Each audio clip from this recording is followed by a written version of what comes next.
Assalamualaikum warahmatullahi wabarakatuh. Nama Ahmad Abkorisan, jurusan Manajemen Haji dan Umroh. Di sini saya akan menjelaskan manajemen haji Indonesia. Penyelenggaraan haji di Indonesia memiliki karakteristik tersendiri di dalam memberikan pembinaan, pelayanan, dan perlindungan kepada jemaah baik dalam maupun di luar negeri. Hal ini merupakan amanah undang-undang penyelenggaraan haji seperti bimbingan manasik, pelayanan administrasi, catering, kesehatan, transportasi, akomodasi, keamanan dan petugas, serta pelaksanaan sosialisasi. Semua persiapan tersebut harus dilaksanakan baik sebelum mereka berangkat sampai mereka kembali lagi ke tanah air, dan selama mereka berada di Arab Saudi, serta selama dalam perjalanan pulang pergi. Pelaksanaan ini melibatkan banyak pihak dan banyak orang langsung maupun tidak langsung, maka seyogianya dilakukan secara komprehensif, konseptual, dan objektif. Untuk melaksanakan semua itu diperlukan satu manajemen regulasi yang kuat yang tertuang dalam bentuk undang-undang dan taklimatul hajj yang memperhatikan semua kepentingan dan kebutuhan dari aspek ibadah maupun non-ibadah. Karena itu merupakan aktivitas yang dinamis dan selalu memerlukan pengembangan. Selanjutnya, pertumbuhan penduduk, kemajuan ekonomi, perkembangan teknologi, eksplorasi pemahaman keagamaan yang berkembangan pesat memunculkan dunia tanpa batas, maka pengelolaan manajemen penyelenggaraan harus dilakukan dengan mensinergikan berbagai aspek secara rasional dan profesional agar dapat dilaksanakan secara optimal. Keterlibatan semua pihak yang saling berkaitan di lapangan, dalam hal ini petugas haji, diperlukan sumber daya manusia yang benar-benar mampu melaksanakan tugas yang diberikan dengan baik dan bertanggung jawab. Hal ini hanya bisa dilakukan oleh orang-orang yang memiliki ilmu pengetahuan dan keterampilan yang cukup serta komitmen pelayanan yang tinggi. Keterbatasan pengetahuan masyarakat awam akan kompleksitas persoalan yang dihadapi dalam penyelenggaraan ibadah haji sering menimbulkan penilaian yang tidak objektif, bahkan seringkali melihat penyelenggaraan haji dan dengan sentimen dan cibiran.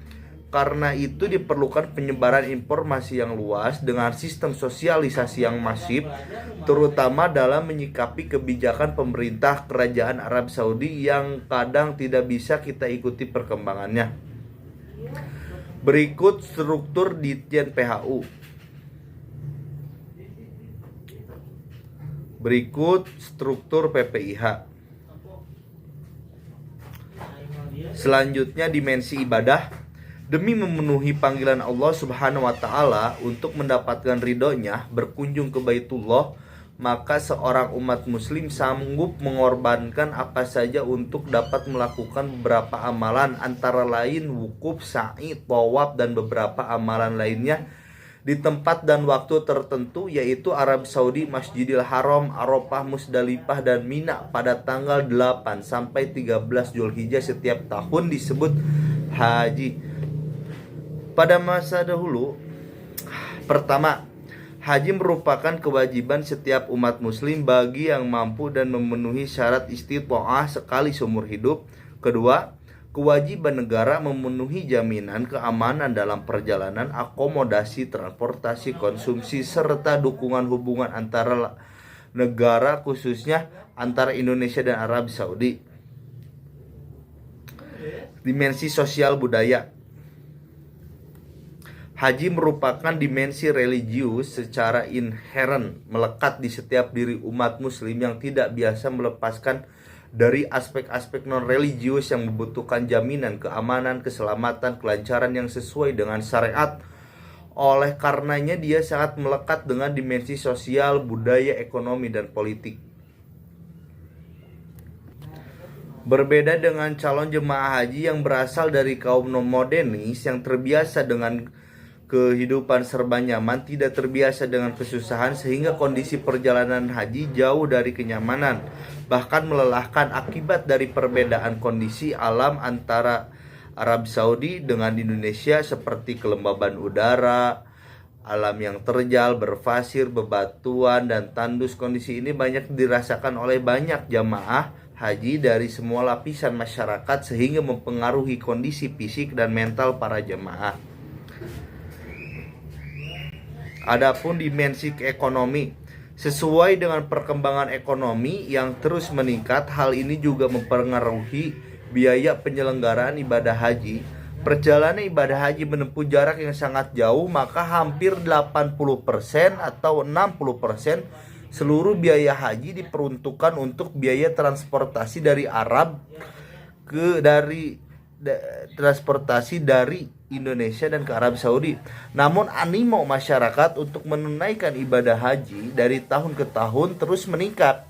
Semua biaya penyelenggaraan haji disebut ONH plus kemudian berganti dengan BPIH sesuai dengan nomenklatur yang ada dalam Undang-Undang Nomor 17 Tahun 1999 dan istilahnya sekarang BIPIH dan BPIH sesuai Undang-Undang Nomor 8 Tahun 2019, yaitu sejumlah dana yang harus dibayar oleh jamaah dan besaran biaya penyelenggara ibadah haji. Ada anggapan seseorang yang sudah menunaikan ibadah haji memiliki tingkat kemapanan ekonomi yang cukup.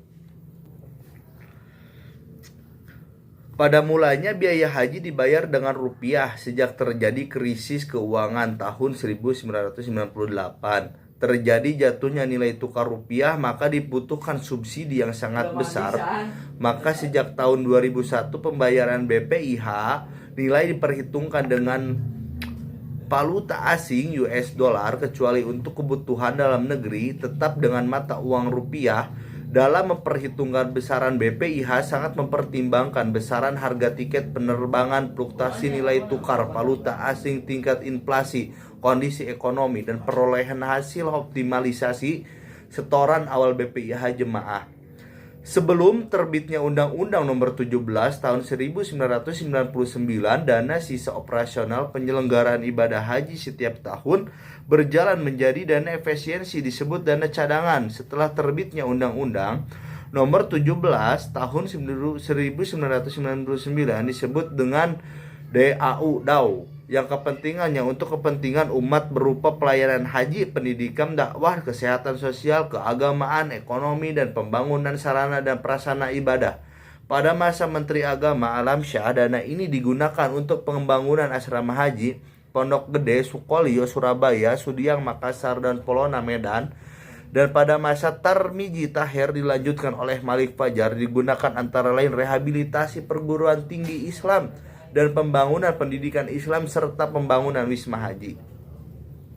Selanjutnya dimensi politik. Tidak perlu saya jelaskan.